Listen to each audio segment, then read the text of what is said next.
ପଶୁ ନା ଗୋଟେ କହିଲ? ସିଂହ। କୋଉଠି ରୁହେ? ବଣରେ। କମେଣ୍ଟ କହିଲ? ବାଘ। କୋଉଠି?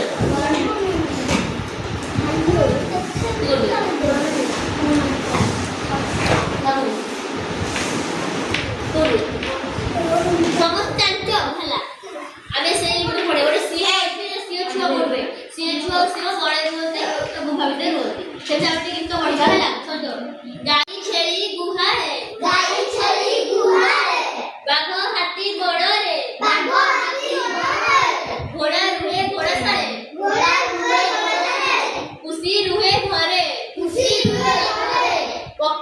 ତାପରେ ମାଛ ଥାଏ ଜଳରେ, ମାଛ ଥାଏ ଜଳରେ। ପକ୍ଷୀ ରହେ ଡାଳରେ, ପକ୍ଷୀ ରୁହେ ଡାଳରେ। ଘରେ ଥାଏ କୁକୁର, ଘରେ ଥାଏ କୁକୁର। ସିଏ ଭାରି ହୁସିଆର, ସିଏ ଭାରି ହୁସିଆର। ଅଜଣା ଲୋକକୁ ଦେଖି, ଅଜଣା ଲୋକକୁ ଦେଖି ଘରୁ କରେ ବାହାର। ଘରେ କରେ ବାହାର। ଜାଣିପାରିଲ? ଗାଈ ଛେଳି କୋଉଠି ରୁହନ୍ତି? ଘରେ। ଗାଈ ଛେଳି କୋଉଠି ରୁହନ୍ତି? ଗୁହାଳେ। ଗୁହାଳେ। ବାଘ ହାତୀ ବଣରେ। ଘୋଡ଼ା କୋଉଠି ରୁହେ? ପୁଷି କୋଉଠି ରୁହେ? ଘରେ। ପୁଷି ମାନେ କଣ? ପୁଷି ମାନେ ପକ୍ଷୀ କୋଉଠି ରହେ? ମାଛ, ତାପରେ କୁକୁର। କୁକୁର କଣ କରେ? ଅଜଣା ଲୋକ ଦେଖିଲେ ଘରୁ ବାହାରନ୍ତି। ଦେଖିବେ ନା, ଯାହା କୁକୁର ଥିବ, ଯୋଉ ଚିହ୍ନ ଥିବ, ଶିକାର ମୁକେ ଜଣାଥିବ।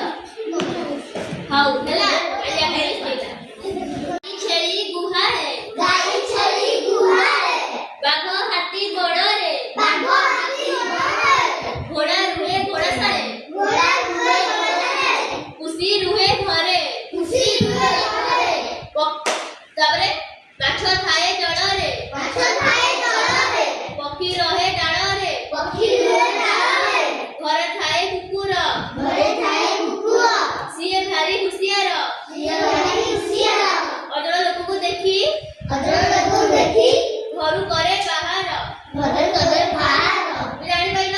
ଗାଈ ଛେଳି କୋଉଠି ରୁହନ୍ତି? ଘରେ। ଗାଈ ଛେଳି କୋଉଠି ରୁହନ୍ତି? ଗୁହାଳେ। ଗୁହାଳେ। ବାଘ ହାତୀ ବଣରେ। ଘୋଡ଼ା କୋଉଠି ରୁହେ? ପୁଷି କୋଉଠି ରୁହେ? ଘରେ। ପୁଷି ମାନେ କଣ? ପୁଷି ମାନେ ପକ୍ଷୀ କୋଉଠି ରହେ? ମାଛ, ତାପରେ କୁକୁର।